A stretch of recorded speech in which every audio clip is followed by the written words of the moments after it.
Hi everyone, welcome back to my channel. Today, we're going to talk about 10 phrasal verbs that start with get. I'll give you some examples of how to use these phrasal verbs in context, so that you can start incorporating them into your English conversations. 1. Get over, to recover from something or move on from a difficult situation.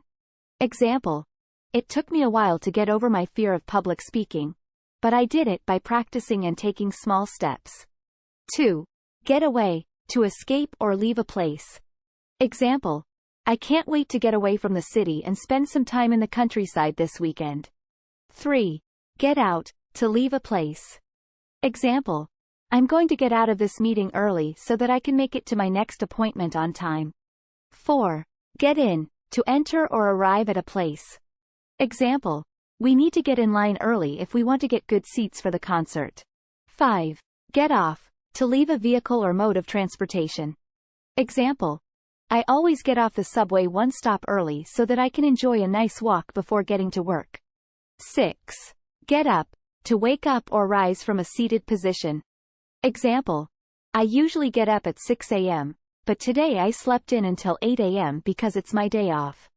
8. Get by, to manage or cope with a difficult situation. Example: with the high cost of living in the city, it's hard to get by on a minimum wage salary. 8. Get through, to endure or survive a difficult situation. Example: we managed to get through the tough times by supporting each other and staying positive. 9. Get on, to board a vehicle or mode of transportation. Example: we need to hurry if we want to get on the last train of the night. 10.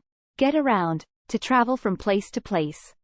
Example: when I visit a new city, I like to get around by walking or biking so that I can see all the sights up close.